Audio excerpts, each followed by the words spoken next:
우리 옆에 사람에게 한번 인사하도록 하겠습니다. 사랑합니다. 축복합니다. 사랑합니다. 축복합니다. 사랑합니다. 축복합니다. 오늘이 이제 광복 76주년입니다. 1945년 8월 15일 우리나라가 일본으로부터 해방된 것을 기념하는 그러한 것이죠.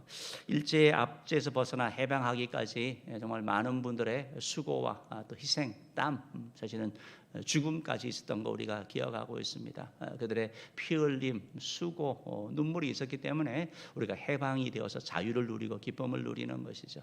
근데 가만히 생각해 보면 좀 비슷한 게 있습니다. 우리가 마귀에게 속아서 마귀에게 종이 되어서 마귀의 억압 가운데 살았는데 기쁨과 평안과 건강과 모든 것들을 뺏겼는데 예수님이 이 땅 가운데 오셔서 우리를 마귀로부터 해방시켜 주신 것. 그래서 어떻게 보면 우리 예수 믿는 사람 한 사람 한 사람 모두는 바로 그러한 자인 것이죠. 우리나라가 어쨌든 이러한 일제시대의 그런 아픔을 겪고 나서 우리도 힘을 가져야 되겠구나, 나라가 정말 소중하구나, 이런 것을 느끼면서 열심히 한 그 결과 우리나라가 정말 세계에서 이렇게 드러내올 수 있는 그런 존재가 되지 않았습니까? 이런 얘기가 있습니다. 영국의 왕 조지 5세가 있는데요. 이 조지 5세는 원래는 왕위 계승자가 아니었습니다.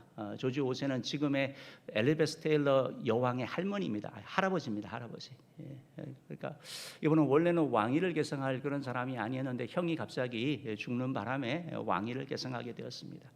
그러자 아주 그냥 심적인 그런 부담감, 책임감, 이런 것 때문에 잠을 잘지 못하도록 불안 가운데 이렇게 떨었다고 합니다. 왕의 자리는 많은 어려움과 고통이 있기 때문에 너무 힘들어해서 어느 날 조지 5세가 좋아하는 도자기를 구경하러 갔다고 합니다. 그래서 도자기 축제에 가서 도자기를 보면서 심적으로 위로받고 쉼을 이렇게 얻고 너무 즐거운 시간을 보낸 거죠. 자기가 좋아하는 걸 보니까. 그런데 그 전시관 가운데 특별 전시관이 있었다고 합니다. 그 전시관에 들어갔더니 저렇게 화병이 두 가지가 놓여 있는 거예요. 근데 하나의 화병을 보니까 조금 윤이 나고 생동감도 있고 빛이 나고, 다른 하나는 비슷한데 그냥 좀 이렇게 흔히 얘기하는 풀이 죽었다 표현할까요? 그 표현을 적합하지는 않지만 그러한 도자기였다고 합니다. 그래서 관리자를 불러가지고 아니 왜 이게 무슨 특별 전시관이냐, 왜 이걸 여기다 놓느냐라고 물었다고 합니다. 그래서 관리자가 하는 얘기가 이 두 도자기는 똑같은 재료와 똑같은 그런 타일 그리고 똑같은 그런 모양을 가지고 있습니다. 그런데 차이는 윤이 나는 것은 불에 들어갔다 온 것이고 하나는 불에 들어가지 않은 것입니다. 불에 들어갔다 오므로 말미암아 생동감이 있고 윤기 있고 빛이 나게 되었고, 다른 하나는 그냥 그대로가 된 것입니다. 그래서 특별 전시관에 이걸 전시함으로 말미암아 사람들에게 때때로 시련과 어려움을 통해 가지고 사람이 이렇게 윤기 있는 사람, 빛나는 사람이 된다, 그 메시지를 전하고 싶어서 이 특별관을 했다, 그런 얘기를 했다고 합니다. 사실은 어떻게 보면 우리 인생에 우리가 고통, 어려움, 고난, 시련 다 싫어하는 것들이죠. 그런데 가만히 생각해 보면 어려움 때문에, 질병 때문에, 아픔 때문에 우리가 성숙하게 되고 그것 때문에 하나님께 나아가게 되는 것을 고백하게 되는 것이죠. 제일 좋은 것은 그것이 없을 때 나아가는 것이 최고고요. 혹시 은혜 성도 여러분 가운데 여러 가지 시련과 어려움 때문에 힘드는 그런 분이 있습니까?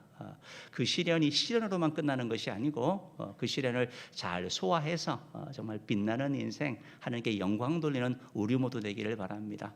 원망한다고 해결되는 것이 아니고 그 상황 가운데서 일하시는 우리 주님을 바라보고 나아가기를 축복합니다. 지난주에 이제 계속해서 지금 성경을 좀 읽자, 우리 코로나 상황이고 또 뭐 자가격리할 수도 있고 또 집에 휴가도 어디 갈 데도 없고 그러니까 성경, 신약 성경을 한번 좀 읽으면 좋겠다, 제가 시간도 다해 말씀드렸고, 또 지난주 요한복음 좀 읽으면 좋겠다 했는데 혹시 요한복음 읽으신 분 계세요? 한번 손 한번 들어보세요. 2부 예배, 예, 있네요. 감사합니다. 예, 훌륭하신 분들이 박수 한번 해야 돼요. 1부 예배 때도 계시더라고요. 1부 예배 때도요. 하나님의 말씀을 읽는 분들에게 정말 하나님의 큰 축복이 있기를 원합니다. 안 읽으신 분들은 오늘 가셔서 이번 주에 다시 읽으십시오. 제가 그래서 그럴 줄 알고 제가 요한복음 한 번 더 설교하는 거예요. 원래 지난주 끝났어야 되는데 한 번 더 하라고 그래서 한번 꼭 읽어보시기 바랍니다. 읽으신 분들은 다시 한번 읽어보면 또 의미가 있습니다. 요한복음의 이런 좀 역사 연대기를 이렇게 조금 보면 여러분 역사적으로 이렇게 좀 그렇잖아요.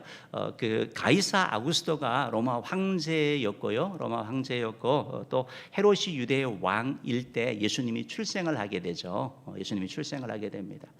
헤로드 왕이 예수님께 속은 줄을 알고 예수님의 그 동방박사에게 속은 것을 알고 2살 이하의 모든 아이를 다 죽이게 하고 그리고 나서 헤로드 왕도 죽지요. 헤로드 왕도 죽게 되죠. 로마의 황제도 가이사 아구스토에서 가이사라는 것은 그 황제를 총칭하는 거거든요. 그러니까 가이사, 시저 그것이 원래는 한 사람의 이름이었지만 결국 나중에는 황제를 칭하는 그런 호칭이 된 거죠. 그래서 가이사 아구스토가 처음에 황제가 되어서 칙령을 내렸던 것이고 그 이 사람도 결국 죽게 되고 이제 로마의 새로운 황제로 등극하는 사람이 디베리오 가이사랍니다. 가이사입니다. 디베리오 가이사. 그래서 디베리오라는 사람이 다시 황제가 되고 나서 이 유대 지역에 총독을 보냅니다. 우리가 사도신경을 하면서 고백하는 본디오 빌라도. 그래서 본디오 빌라도가 총독을 가게 되고 그래서 예수님의 공생의 사역 그 사역의 대부분은 이 본디오 빌라도가 총독일 때 일어난 그러한 사건인 것을 기억하게 됩니다. 그래서 예수님의 십자가 사건도 본디오 빌라도와 이렇게 관련되는 것이죠. 예수님의 이런 사건들을 우리가 이렇게 보면서 결국 예수님의 공생의 시간들이 이제 요한복음에 이렇게 기록되어 있고 복음서에 이렇게 기록이 되어 있는 거죠. 예수님의 행하신 일들, 또 기적들, 가르침들, 그리고 십자가의 죽으심과 부활하심 이런 것들이 기록되어져 있습니다. 요한복음을 기록한 사도 요한 같은 경우는 역사학자들에 의하면 AD 95년에 밤모섬에 귀향을 갔다고 합니다. 유배를 갔다고 합니다. 그래서 그곳에서 있었다라고 얘기를 하고 요한계시록 때로는 이제 요한복음 같은 경우는 그 유배를 가기 전에 에베소에서 기록한 것이다라고 학자들은 그렇게 얘기를 하고 있습니다.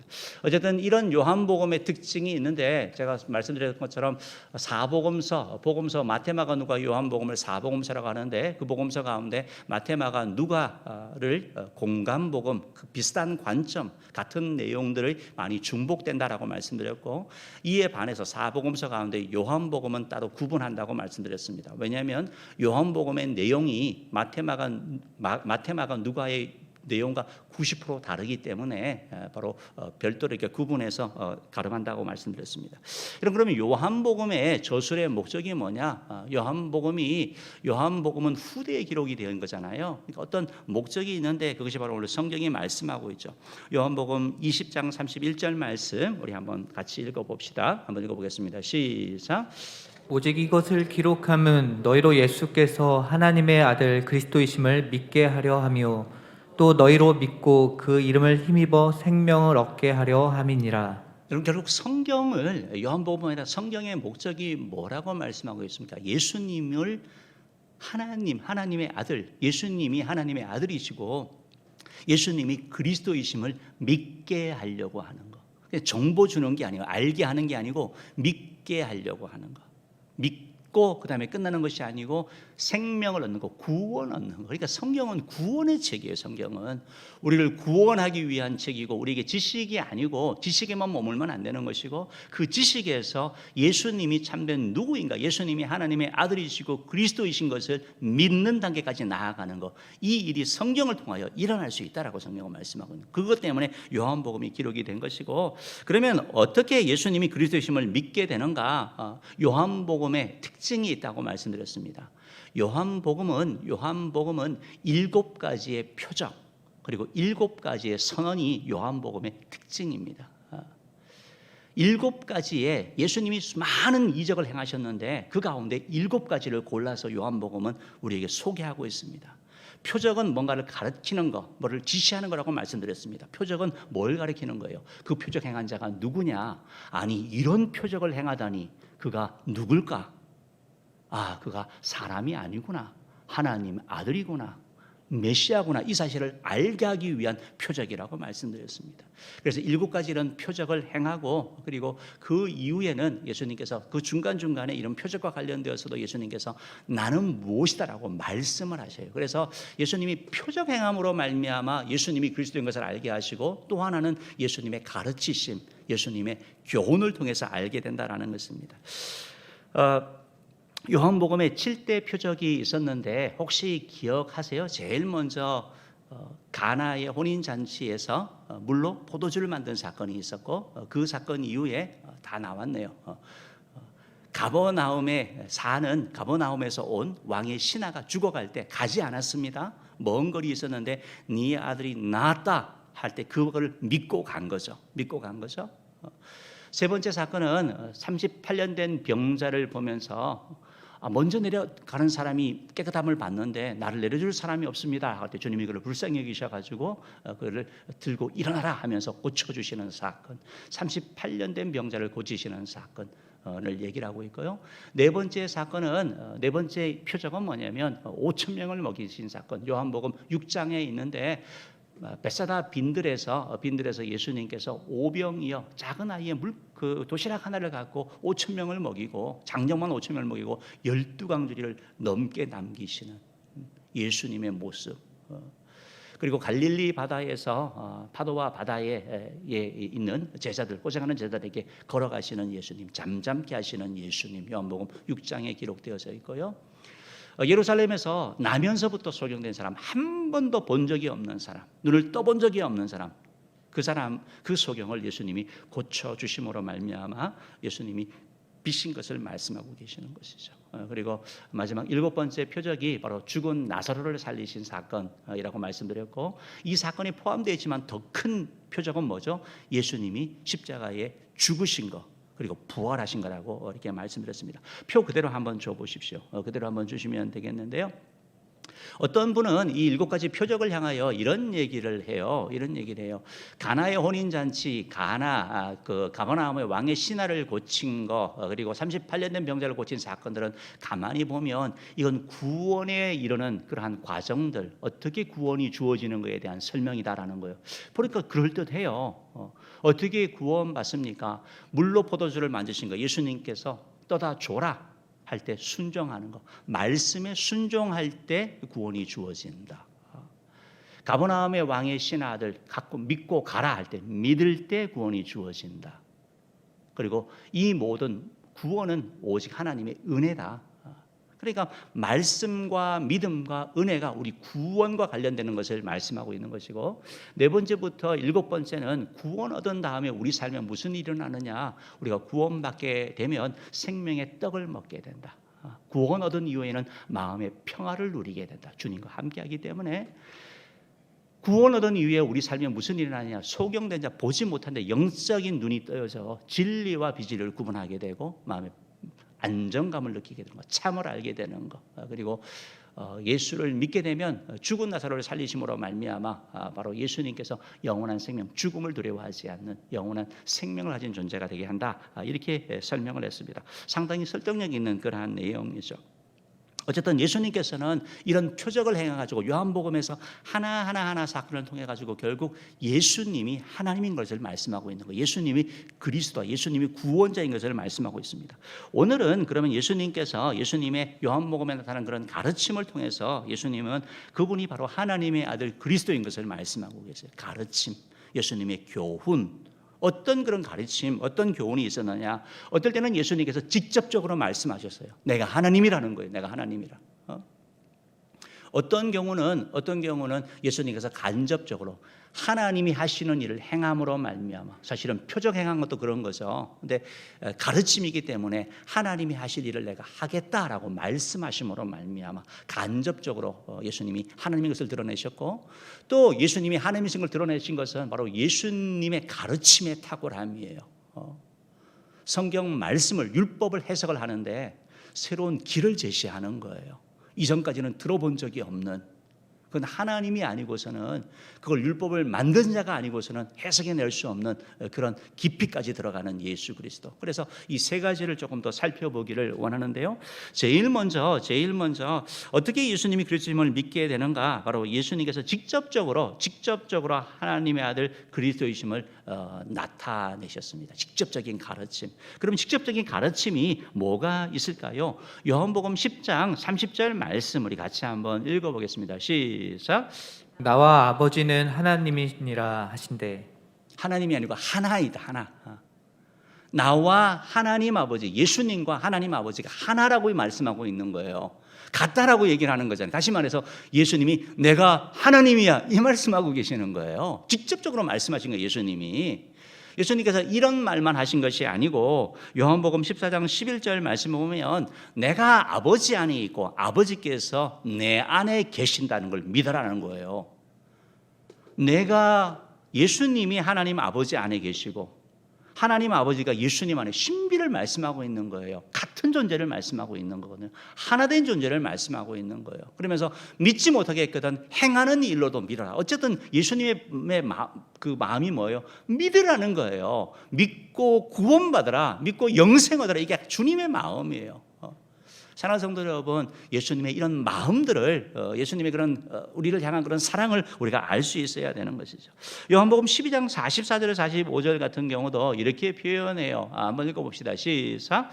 예수께서 외쳐 이르시되 나를 믿는 자는 나를 믿는 것이 아니요 나를 보내신 이를 믿는 것이며 나를 보는 자는 나를 보내신 이를 보는 것이니라. 예수님이 그런 말씀을 하시는 거예요. 나를 믿는 것은 나를 믿는 게 아니고 나를 보내신 이 하나님을 믿는 거예요. 나 믿는 거와 하나님 믿는 게 같대요. 무슨 말이에요? 예수님이 하나님이라는 걸 말씀하고 있는 거예요. 나를 본 거에 나를 봤는데 너희들이 나를 본 게 아니고 나를 보내시는 이 하나님을 본 거와 같대요. 그럼 예수님이 누구라는 거야? 예수님이 하나님인 것을 말씀하고 계시는 거예요.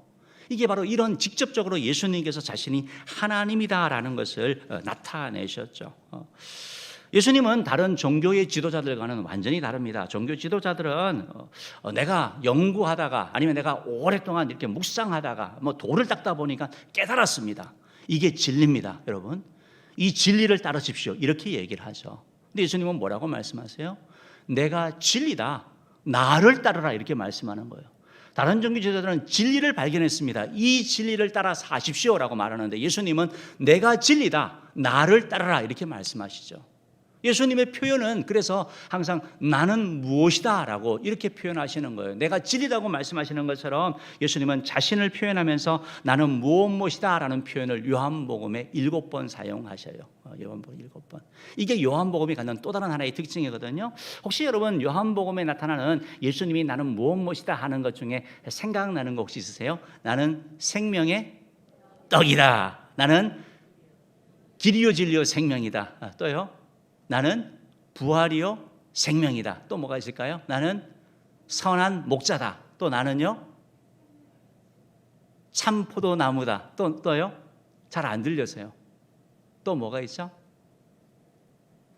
7가지입니다. 7가지 찾으셔야 됩니다. 생명의 떡, 그리고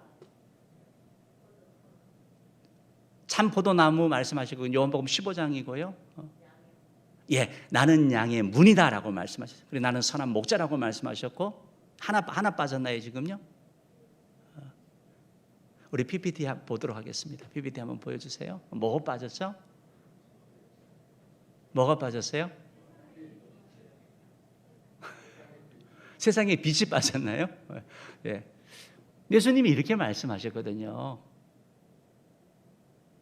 아니 그러면 예수님이 나는 생명의 떡이다. 나는 세상의 빛이다. 나는 양의 문이다. 나는 선한 목자다. 나는 부활이고 생명이다. 나는 길이고 진리고 생명이다. 나는 참 포도나무다. 7가지 표적을 행하시고 7가지 선언을 하시는 거 이게 요한복음의 특징이에요. 그리고 7가지 증인도 사람도 나타나요. 어쨌든 이걸 통해서 결국 하시는 말씀이 뭐냐? 왜 그냥 나는 무엇이다라는 표현이 뭐가 문제가고 뭐가 대단한 것이냐라고 생각할 수 있겠지만 성경에서 이 표현은 대단한 표현이에요.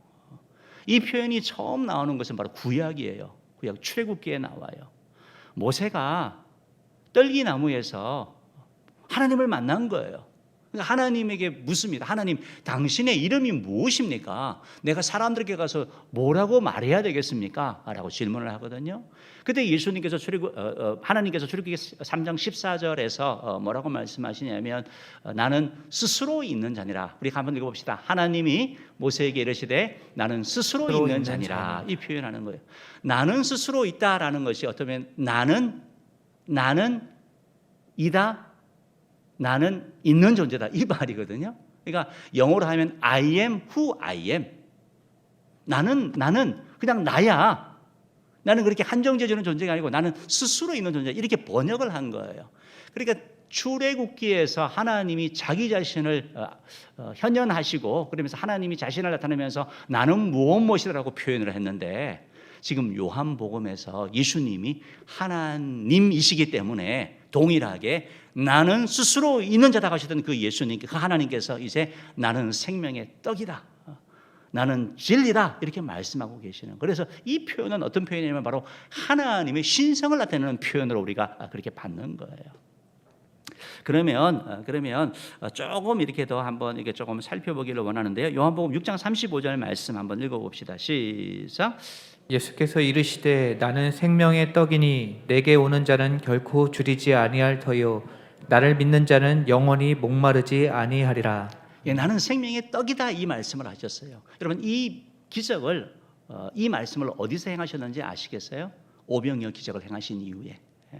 여러분, 오병이어를 행한 장소가 어디인지 아세요? 벳세다 들판. 우리식으로 얘기하자면 광야라고 볼 수도 있는 그러한 곳이죠. 이걸 갖고 여러분이 뭘 생각하셔야 되냐면 이스라엘 백성들의 40년의 광야 생활을 생각하셔야 돼요. 여러분, 광야에서 어떻게 먹을 것을 공급합니까? 어떻게 그 많은 무리를 먹이냐고요. 그런데 하나님은 만나와 메추라기를 가지고 이스라엘 백성들을 40년 동안 먹여주셨죠. 공급하여 주셨죠. 지금 베세다 들판에서 작은 아이에 보리떡 5개와 물고기 2개를 가지고 지금 예수님께서 5천 명을 먹이시고 12광지를 남게 하시는 사건, 이걸 통해서 누가 생각나게 하는 거예요? 광야에서 이스라엘 백성들을 먹이셨던 하나님을 생각나게 하는 거죠. 그래서 하나님을 보게 하는 거죠.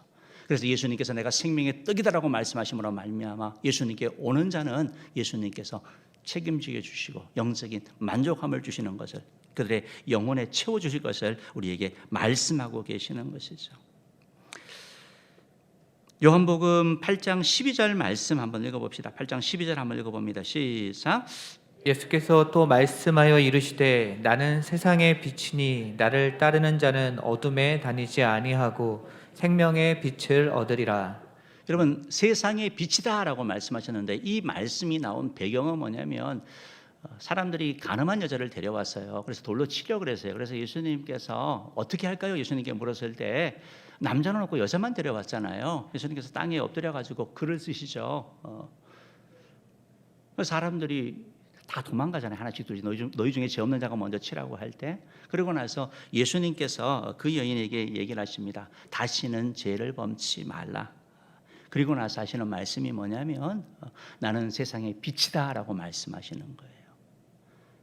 그러니까 세상은 죄악 가운데 있는 거예요. 그런데 예수님은 그 어둠을 몰아내시는 존재, 세상을 원래 상태로 회복하시는 존재인 걸 말씀하는 거예요.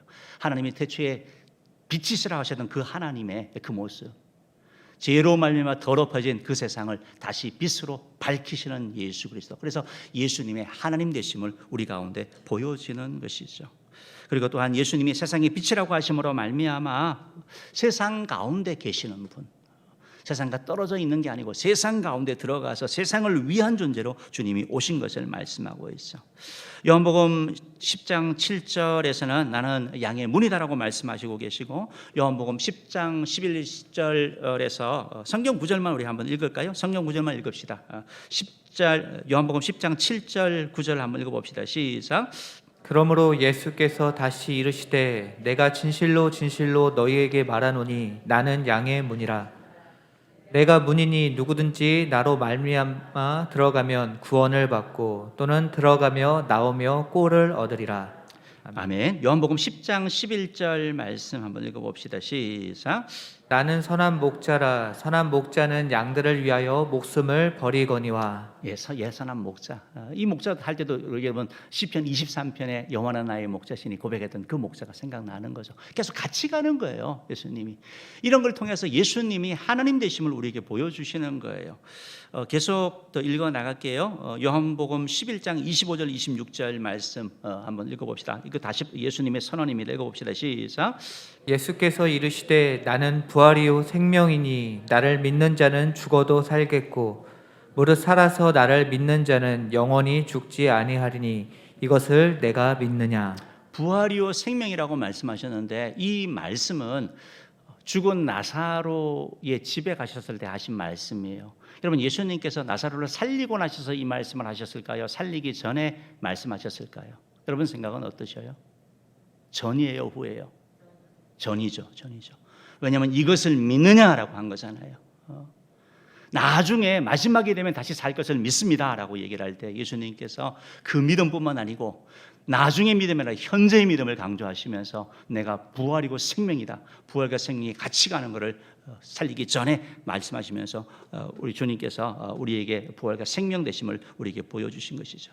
요한복음 14장 6절 말씀도 한번 읽어봅시다. 시작. 예수께서 이르시되 내가 곧 길이요 진리요 생명이니 나로 말미암지 않고는 아버지께로 올 자가 없느니라. 예수님이 길, 진리, 생명 되는 거, 정관사가 있어서 유일한 길, 유일한 진리, 유일한 생명, 많은 것 중에 하나가 아니고 예수님만이 진리고 예수님만이 길이고 예수님만이 생명인 것을 우리에게 말씀하고 계시는 것이죠. 요한복음 15장 1절 5절 말씀 읽어봅시다. 마지막입니다. 7번째 선언입니다. 읽어봅시다. 시작. 나는 참 포도나무요 내 아버지는 농부라. 나는 포도나무요 너희는 가지라. 그가 내 안에 내가 그 안에 거하면 사람이 열매를 많이 맺나니 나를 떠나서는 너희가 아무것도 할 수 없음이라. 요한복음 15장을 통해서는 하나님과 예수님 그리고 우리의 관계를 말씀하죠. 하나님은 농부, 예수님은 포도나무, 우리는 가지. 예수님이 하시는 말씀이 뭐예요? 나는 포도나무야. 포도나무이기 때문에 너희가 열매를 맺으면 포도송이는 가지에 열 맺히는 거 아닙니까? 맺으려면 너희가 할 일이 뭐냐? 붙어 있어라. 예수님에게 붙어있는 삶이 되어야 될 것을 말씀하고 있는 거죠. 포도나무의 비유를 통해 가지고 어쨌든 예수님께서는 우리 삶 가운데 그렇게 열매 주기 원하시는 그 모습을 우리에게 보여주는 것이죠. 다시 PPT 한번 좀 줘보시기 바랍니다. 7가지 예수님의 자기 선언이거든요. 그래서 이걸 보시면서 여러분들이 그래 예수님께서 이렇게 말씀하셨구나. 그래 생명의 떡이고 세상에 빛이고 양의 문이고 선한 목자고 부활의 생명, 길 진리 생명, 참 포도나무 이렇게 끝나버리면 안 되는 거예요. 여러분 성경을 읽으면서 여러분 삶에 지금 내가 처한 상황 가운데 뭐가 필요하세요? 지금 어떤 처지 가운데 있으세요? 길을 찾지 못해가지고 헤매고 있으면 유일한 길 대신 주님께 가셔야죠. 예수님이 진리라고 하는데 도대체 뭐가 진리야? 뭐가 참인지 잘 모르겠어. 진리신 주님께 가라는 거예요. 죽음이 두려운 사람들, 예수님은 부활이요 생명이라고 말씀하시는 주님을 여러분이 나의 왕, 나의 주인으로 모시면 여러분 마음 가운데 평화가 있는 거예요. 확신이 있는 거예요. 선한 목자 되신 주님, 양을 보호하고 양을 돌보고 양을 치료하고 양을 회복시키는 주님 나 삶에 너무 지쳤고 너무 힘든 가운데 있습니다. 우리가 할 일이 뭐예요? 그러면 주님께 가는 거죠. 선한 목자 되신 주님께. 이게 예수님을 하나님의 아들 그리스도로 믿는 사람인 거예요. 믿는 사람들. 믿는 거에는 항상 행동이 나타나는 거거든요. 내 삶을 돌이켜볼 때 열매가 없어요. 열매가 맺히질 않아요. 예수님은 참 포도나무 되세요. 우리는 가지예요. 그러면 뭘 해야 되는 거죠? 내가 막 더 열심히 하는 게 아니고 예수님과 나의 사이가 어떻게 되어가 있는가. 이 관계를 점검해 나갈 때 주님이 맺혀지게 하시는 맺어지게 하시는 복을 주시는 것이죠. 사랑하는 성도 여러분, 성경을 통해서 예수님이 바로 하나님의 아들 그리스도인 것을 믿는 그런 은혜가 있기를 주임으로 축복합니다. 아울러서 주님이 우리에게 주기 원하시는 그 은혜까지 누리는 우리 모두 되기를 원합니다. 두 번째로, 그러면 예수님은 간접적으로도 예수님이 하나님의 아들 그리스도이심을 나타내셨는데요. 간접적이라고 말씀드린 것은 하나님만 하실 수 있는 거, 하나님이 하시는 일을 예수님이 하신다라고 말씀하신 거예요. 여러분, 표적을 행하는 거 봤을 땐 다 보이는 거죠. 그런데 예수님이 말씀을 이렇게 하시는 거예요. 말씀으로. 근데 이거 사람이 이렇게 말하면 안 되거든요. 근데 하나님만 할 수 있는 일을 본인이 하시겠다고 말씀하는 거예요. 그게 뭐냐면 죄 용서해 준다고 말씀하세요. 뭐냐면 예수님이 다시 이 땅에 오시겠다라는 거예요. 심판자로 오신다고 말씀하고 있는 거예요. 예수님이 사람이라면 어떻게 사람에게 영생을 줄 수 있어요? 내 생명도 유지하기 어려운데 예수님이 영생 주시겠다고 말씀하고 있는 거예요. 성경을 조금 이렇게 찾아보겠습니다. 요거는 좀 복음서를 같이 보겠는데요. 누가복음 5장 20절 21절 한번 읽어봅시다. 시작. 예수께서 그들의 믿음을 보시고 이르시되 이 사람아 내 죄 사함을 받았느니라 하시니 서기관과 바리새인들이 생각하여 이르되 이 신성 모독하는 자가 누구냐 오직 하나님 외에 누가 능히 죄를 사하겠느냐. 사람들이 속으로 생각한 거거든요. 예수님이 지금 중풍 환자 막 고치고 그러면서 고치려고 하면서 죄 사함 받았다 이렇게 얘기를 하니까 도대체 뭐 이건 누군데 하나님도 아닌데 죄를 사한다고 그래요? 그래? 말이 되는 소리를 해야지. 속으로 생각을 했더니 신성 모독이라고 했더니 5장 24절에서 예수님이 이렇게 말씀하세요. 읽어봅시다. 시작. 그러나 인자가 땅에서 죄를 사하는 권세가 있는 줄을 너희로 알게 하리라 하시고 중풍병자에게 말씀하시되 내가 내게 이르노니 일어나 내 침상을 가지고 집으로 가라 하시매. 이렇게 말씀하시는 거예요. 인자가 예수님이잖아요.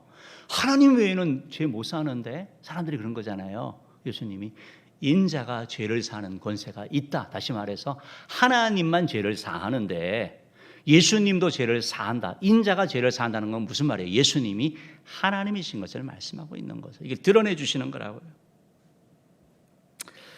영생 주시는 것도 마찬가지예요. 요한복음 10장 28절 말씀해 보면 이렇게 해요. 내가 그들에게 영생을 주노니. 아니 누가 사람이 어떻게 영생을 줄 수 있냐고요. 영생은 하나님이 주시는 거거든요. 하나님만 주실 수 있는 거예요. 예수님이 내가 하나님이다라는 것을 간접적으로 이렇게 표현하시는 것이죠. 마태복음 10장 25절 26절 27절 말씀인데요. 27절 말씀에 보면 인자가 아버지의 영광으로 그 천사들과 함께 오리니 그때에 각 사람이 행한 대로 갚으리라. 인자가 올 거다. 인자가 천사들과 함께 온다. 인자는 예수님을 말하는 거예요. 예수님 자신을 인자라 그러셨단 말이에요. 다시 온대요. 아니 내일일도 우리는 모르는데 나중에 아버지와 천사와 함께 온대요. 예수님이. 이 예수님이 도대체 누구냐라는 거예요. 예수님이 누구냐고. 그는 하나님의 아들 그리스도라고 고백할 수밖에 없는 것이죠.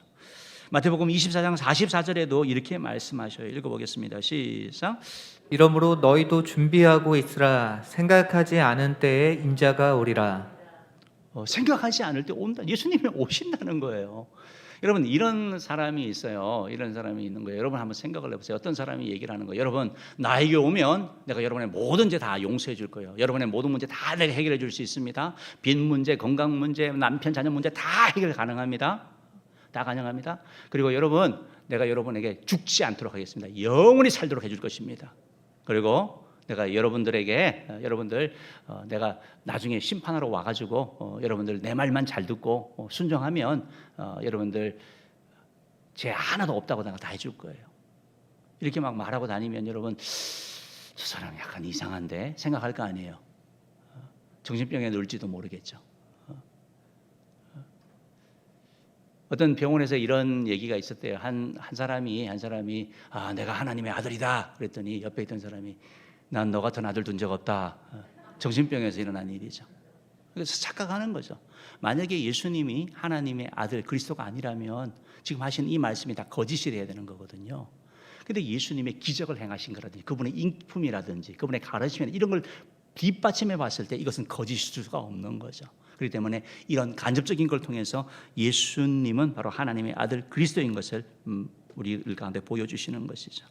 예수님은 제 용서를 통해서 영생을 주시는 것을 통해서 장차 자신이 세상을 심판하실 것이라는 것을 통해서 자신이 하나님의 아들 그리스도이심을 간접적으로 드러내신 것입니다.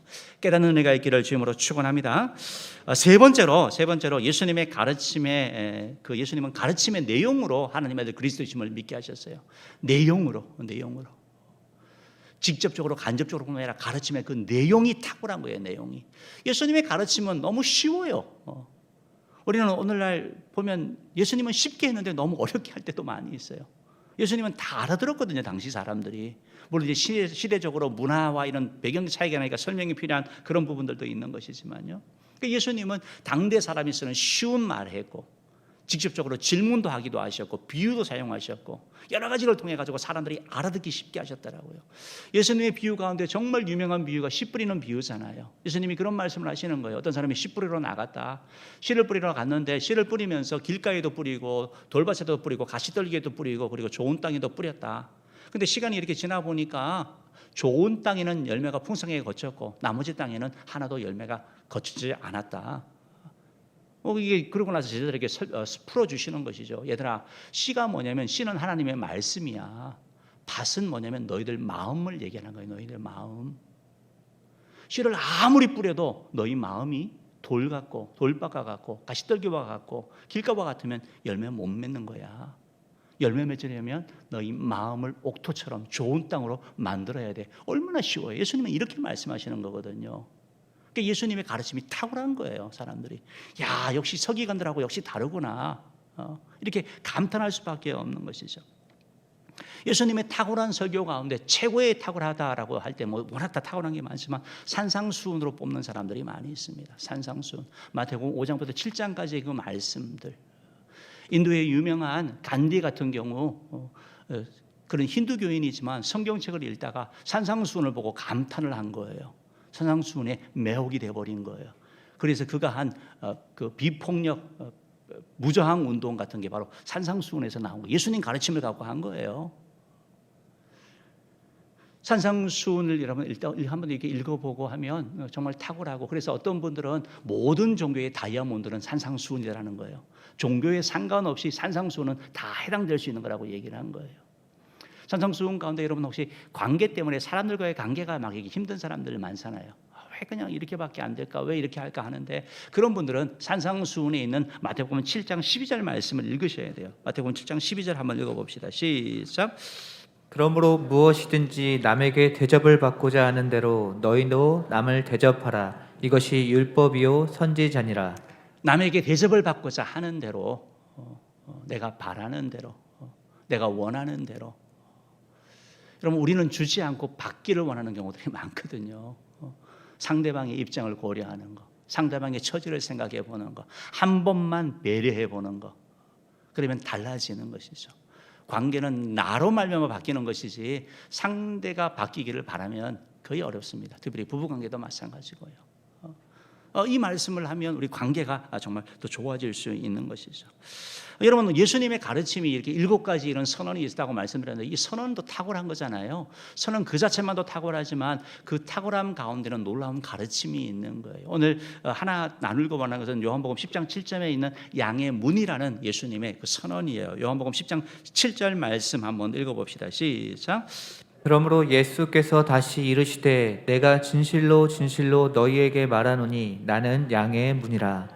예, 문 들어가고 나오는 그런 거잖아요. 출입구를 얘기를 하는 거잖아요. 그런데 당시에 이제 양의 우리는 산이나 들판에 임시로 지어진 거거든요. 그러니까 그 아주 열악했고 좁고 뭐 그랬고 그 양 지키는 그 목자들이 그 양 그 문 앞에 이렇게 출입구 앞에 누워서 밤새도록 양떼를 지켰죠. 그리고 들어가고 나올 때 이름을 불러가고 확인하고 또 보호해주고 이 양의 문으로 들어가면 나타나는 그런 결과들도 있고 예수님께서 내가 양의 문이다라고 말씀하고 계시는 거예요. 예수님이 내가 양의 문이다라는 말씀이 무슨 말이냐면 예수님이 양이 문을 통해서 들어가잖아요. 문을 통해서 들어감으로 말미암아 보호를 받는 거죠. 아무리 이리와 짐승이 오더라도 양의 울이 들어가면 안전한 거예요. 양의 문을 통해서 우리가 어떤 처지에 있더라도 예수님께 가면 우리가 보호받는 걸 말하는 거예요. 어떤 거든지 어떤 상태든지 치료되어지고 나아지는 걸 얘기를 하는 거죠. 요한복음 10장 9절 말씀 한번 읽어봅시다. 시작. 내가 문이니 누구든지 나로 말미암아 들어가면 구원을 받고 또는 들어가며 나오며 꼴을 얻으리라. 그러니까 예수님이 문인데 어떤 문이냐면 들어가면 구원을 받는 구원의 문이에요. 위기로부터, 질병으로부터, 아픔으로부터, 모든 부로부터 구원받는 거. 이게 바로 예수님이 양의 문인 역할이고, 또 하나 들어오며 나오며 꼴을 얻는 거, 양식의 문이라고 예수님이 말씀하고 있는 거예요. 먹을 것을 주님이 공급하여 주신다라고 말씀하고 계시는 거죠. 생명의 양식을 공급하여 주신다고 말씀하고 있죠. 요한복음 10장 10절은 예수님께서 이렇게 말씀하시죠. 한 번 더 읽어봅시다. 시작. 도둑이 오는 것은 도둑질하고 죽이고 멸망시키려는 것뿐이요 내가 온 것은 양으로 생명을 얻게 하고 더 풍성히 얻게 하려는 것이라. 그러니까 예수님이 양의 문이신데, 양의 문, 구원의 문이 되는 것이고, 우리가 양식의 문이 되는 것이고, 더 풍성한 축복의 문이 되는 거예요. 예수님을 통해 가지고 그냥 생명의 구원에 머무는 것이 아니라 풍성케 되는 그런 축복의 문이라고 오늘 성경은 우리에게 말씀하고 계시는 것이죠. 그런데 여러분, 우리가 놓치지 말아야 될 것은 이 예수님의 이 문이 많고 많은 문 중에 하나가 아니고 단 하나의 문이라고 성경은 말씀하고 있는 거예요. 천하 인간의 구원을 얻을 만한 다른 이론을 우리에게 주신 일이 없다라고 말씀하시므로 말미암아 예수님만 우리를 구원할 수 있는 것을 말씀하고 있는 거예요. 예수님의 이 문을 들어가야지 구원받는 걸 얘기를 하시지, 다른 뭐 옆문, 뒷문, 쪽문 아무것도 없어요. 오직 예수 그리스도밖에 없는 거예요. 하나 유일한 문이라고 말씀하고 있는 거예요. 우리를 하나님 앞에 인도하고 천국으로 인도하고 그 길이 바로 예수님인 것을 말씀하고 있는 것이죠. 여러분, 예수님의 이 문은 누구든지 차별하지 않습니다. 다 받습니다. 어느 누구도 가능합니다. 불효했던 사람, 간음했던 사람, 도둑질했던 사람, 가난하든 부하든 아무 상관이 없습니다. 들어오면 주님은 다 받아주십니다. 문턱이 높지 않습니다. 그래서 예수님께서 수고하고 무거운 짐진 자들아 다 내게로 오라, 내가 너를 쉬게 하겠다라고 말씀하잖아요. 누구든지 오라는 거예요. 누구든지. 이 양의 문은 열려있는 문이죠. 그런데 우리가 놓치지 말아야 될 것은 이 문은 열려있지만 누구에게나 차별이 없지만 늘 열려있는 것은 아닙니다. 지난 주일 오후 예배 말씀드렸던 것처럼 열처녀 비유처럼 다칠 때가 있는 거예요. 다칠 때. 그러니까 시기가 제한이 된다는 것입니다. 개인적으로는 내 생명이 끝날 때, 우주적으로는 예수 그리스도의 재림을 통해서 이 문은 닫히게 되는 것이죠. 그렇기 때문에 이 문에 닫히기 전에 이 양의 문으로 들어가야지 구원도 받고 또 생명도 얻고 또 풍성한 삶을 누리게 되는 것입니다. 어쨌든 예수님께서는 이걸 통해서 우리에게 이로 들어오라고 말씀하는, 내가 양의 문이니까 나에게 들어오라고 말씀하시고, 또 우리 주변에 있는 잃어버린 양들을 구출하고 우리에게 말씀하고 계시는 것이죠. 사랑하는 성도 여러분, 예수님은 이런 탁월한 가르침을 통해서 바로 예수님이 하나님의 아들 그리스도이심을 우리에게 보여주시고 깨닫게 하시는 것이죠. 설교를 한 부분 소개하고 이렇게 마치도록 하겠는데요. PPT 한번 줘보십시오. 아까 전에 말씀드린 것처럼 마하트마 간디 얘기를 하고 설교를 마치려고 합니다. 간디가 너무 그냥 매혹적인 사람이죠. 삐쩍 말라가지고, 그죠? 그러면서 간디하면 두 가지 이미지가 이렇게 떠오릅니다. 하나는 물레질, 저렇게 물레를 갖고 직접 옷을 만드는 것을, 천을 만드는 것을 얘기를 하는 것이죠. 저렇게 하는 이유는 영국으로부터 독립하기 위해서 나라가 영국에서 가져오는 비싼 천을 사용하지 아니하고 경제적으로 자유하기 위해서 물레를 돌려가지고 직접 천을 만드는 것, 이걸 통하여 자유를 얻는 것이고, 또 하나 영국으로 독립하기 위해서 이들이 하는데, 독립을 하는데 비폭력을 하는 겁니다. 비폭력. 그리고 예수님께서 악한 산상순에서 악한 자에게 저항하지 말라는 말씀처럼 무저항을 하는 겁니다. 때리면 맞는 거예요. 비폭력 무저항이 산상순에서 나왔거든요. 이 말씀을 가지고 이 독립운동을 전개해 나가는 것이죠. 이분이 사상적으로도 훌륭한 분이고, 그러니까 당시 인도에는 큰 지도자 중에 한 사람이었지 않습니까? 그런데 이제 이분을 이렇게 알려지게 된 것은 스테디 존슨이라는 미국 선교사님이 계시거든요. 이분이 당시에 인도를 선교를 하면서 이런 사람들과 교제한 거예요. 그러면서 이 간디가 너무 훌륭해서 간디를 서양에 소개했습니다. 소개하고 간디도 뭐 이렇게 영국의 그런 영향이라든지 미국의 이런 승선의 영향으로 성경을 계속 읽게 되고, 그런데 이제 어느 날 스탠리 존스가 간디에게 이렇게 편지를 하나 보냈다고 합니다. 그 편지 내용이 이것인데요. 우리 PPT 같이 읽어보겠습니다. 한번 읽어주세요. 한번 읽어봅시다. 시작. 당신은 성경의 원리를 파악하고 산상수훈에서 무저항 운동을 만들었습니다. 그런데 산상수훈의 영향을 받았지만 그 속에서 그분을 만나지 못했습니다. 그래서도 사랑 자체이신 그분을 만나지 못했습니다. 성경을 통해 사람들에게 영향을 주면서도 사람들에게 생명을 전하지 못했습니다. 성경의 원리는 말하면서 그 원리 너머에 계신 예수님을 말하지는 못했습니다. 성경은 삶의 원리를 가르치기 위한 도덕책이 아닙니다. 성경은 생명의 자리로 인도해주는 예수의 십자가라는 다리를 소개하는 책입니다. 당신이 끝내 그분을 만나지 못했다면 당신은 실패자일 수밖에 없습니다. 당신이 끝내 그분을 만나지 못한다면 당신은 실패자일 수밖에 없습니다 라는 말씀이거든요. 정말 이러한 편지를 보냈지만 그냥 그거로 그냥 끝나버린 거겠죠. 여러분, 산상수훈을 탁월한 윤리의 그런 교훈으로만 사용한다면 예수님을 제대로 모르는 것이죠. 여러분, 기적의 빵을 먹는다, 예수님이 행하신 오병이어 행하신 그 빵을 먹는다고 구원받지 않습니다. 소경의 눈을 뜨게 하신 예수님처럼 눈이 떠여진다고, 기적을 체험한다고 우리가 구원받는 거 아닙니다. 기적을 체험하신 예수님을 믿어야지, 예수님을 만나야지 우리가 구원받게 되어져 있습니다. 예수님의 가르침에 아무리 감동하고 야 정말 탁월해, 정말 대단하네, 내 인생의 그냥 목표로 삼을 거야, 기준으로 삼을 거야, 그래서 그 삶이 바뀌었다 하더라도 그 가르침을 주신 예수님을 만나지 않는다면, 그 예수님을 하나님의 아들 그리스도라고 믿지 않는다면 그런 구원을 받지 못한다라는 것입니다. 사랑하는 은혜의 성도 여러분, 예수님을 통해서, 양의 문이신 예수님을 통해서 그 구원의 문, 축복의 문, 양식의 문으로 들어가는 저와 여러분들을 간절히 축복합니다. 주님 앞에 가면 되는 거예요. 어느 누구도 차별하지 아니하고 제한하지 아니해요. 예수님은 우리를 목자가 되셔서 돌보시고 일으켜 주시고 또 회복하여 주실 것이고, 정말 들어오며 나오며 꼴을 주실 것이고, 더 풍성한 삶을 우리 가운데 공급하실 것입니다. 그런 회복의 은혜가 우리 안에 모든 성도들 가운데 있기를 주님으로 축복합니다. 기도하도록 하겠습니다.